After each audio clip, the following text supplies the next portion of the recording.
Halo semuanya. Dalam video ini kita akan membandingkan teladan Yesus di Alkitab dan Muhammad dari Quran dan Hadis. Mengapa dibandingkan? Bukankah Yesus adalah juga Nabi Islam yang disebutkan di dalam Al-Quran?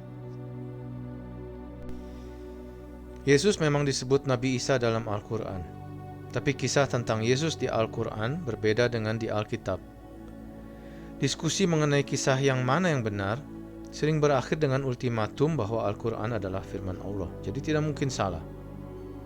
Sekarang kita bandingkan Yesus dan Muhammad dengan membahas apa yang telah mereka perbuat dan katakan ketika mereka masih hidup di bumi ini. Tentunya cukup fair untuk membandingkan kisah Yesus menurut Alkitab dan kisah Muhammad menurut literatur Islam, bukan? Kita mulai dengan perkataan Yesus dari Alkitab dan perkataan Muhammad, atau lebih tepat lagi firman Allah yang menurut Muhammad disampaikan kepadanya lewat malaikat Jibril. Matius pasal 5 ayat 44. Tetapi aku berkata kepadamu, kasihilah musuhmu dan berdoalah bagi mereka yang menganiaya kamu.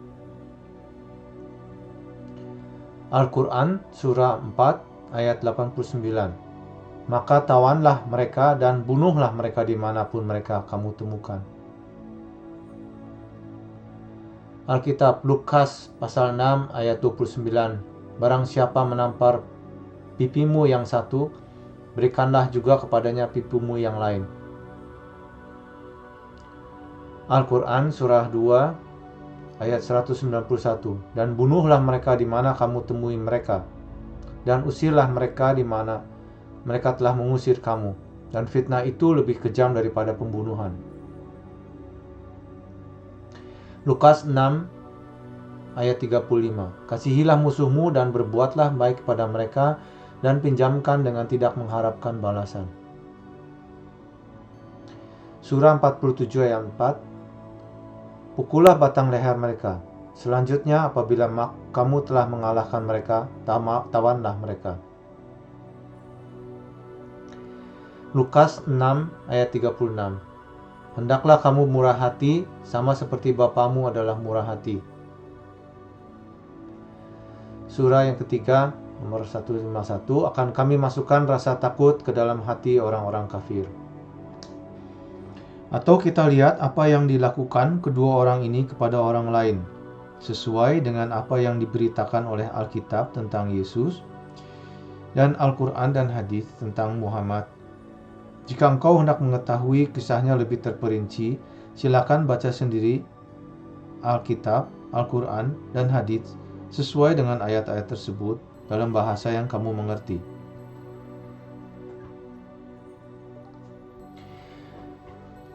Alkitab Matius pasal 21 ayat 14. Maka datanglah orang-orang buta dan orang-orang timpang kepadanya, dan mereka disembuhkannya.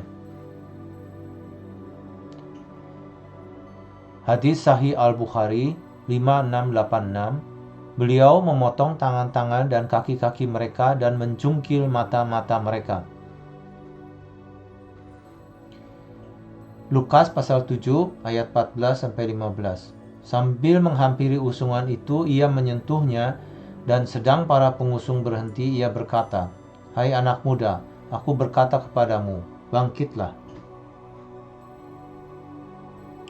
Al-Quran surah yang ke-9 ayat 5. Apabila telah habis bulan-bulan haram, maka perangilah orang-orang musyrik di mana saja kamu temui, tangkaplah dan kepunglah mereka. Lukas pasal 23 ayat 33 dan 34. Mereka menyalibkan Yesus di situ dan juga kedua orang penjahat itu, yang seorang di sebelah kanannya dan yang lain di sebelah kirinya. Yesus berkata, Ya Bapa, ampunilah mereka, sebab mereka tidak tahu apa yang mereka perbuat. Hadis Sahih Al-Bukhari 4037. Rasulullah berkata, siapakah yang rela membunuh Ka'b bin Al-Ashraf yang telah menyakiti Allah dan Rasulnya? Muhammad bin Maslamah berkata, Ya Rasulullah, apakah engkau ingin aku membunuhnya? Nabi menjawab, "Ya." Sekarang mari kita bandingkan apa yang terjadi jika seorang pengikut ajarannya meninggalkan agamanya sesuai dengan apa yang dikatakan oleh literatur masing-masing. Yohanes pasal 6 ayat 66 sampai 69. Sesudah itu banyak orang yang sudah mengikuti Yesus tidak mau mengikuti dia lagi dan pergi meninggalkannya. Lalu Yesus bertanya kepada kami, "Apakah kalian juga mau meninggalkan aku?" Petrus menjawab, "Tuhan, kami tidak akan meninggalkan Engkau karena ajaran-ajaranmu berkuasa, sehingga kami bisa memperoleh hidup yang kekal. Dan kami percaya bahwa Engkau adalah Kristus dan Anak Allah yang hidup." Hadis Sahih Al-Bukhari 6922. Siapa yang menukar agamanya, maka bunuhlah dia. Sahih Muslim 1676. Tidak halal darah seorang muslim yang bersaksi bahwa tiada Tuhan selain Allah dan bahwa aku adalah Rasulullah, kecuali karena salah satu dari 3 sebab. 1. Orang yang sudah menikah lalu berzina. 2. Orang yang membunuh orang lain. 3. Orang yang meninggalkan agamanya dan memisahkan dirinya dari jemaah atau murtad.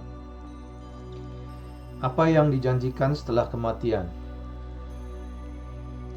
Yohanes pasal 5 ayat 24. Aku berkata kepadamu, sesungguhnya barang siapa mendengar perkataanku dan percaya kepada Dia yang mengutus aku, ia mempunyai hidup yang kekal dan tidak turut dihukum, sebab ia sudah pindah dari dalam maut ke dalam hidup. Surah 19 ayat 71. Dan tidak ada seorang pun di antara kamu yang tidak mendatanginya neraka. Lukas pasal 23 ayat 43. Kata Yesus kepadanya, "Aku berkata kepadamu, sesungguhnya hari ini juga engkau akan ada bersama-sama dengan aku di dalam Firdaus."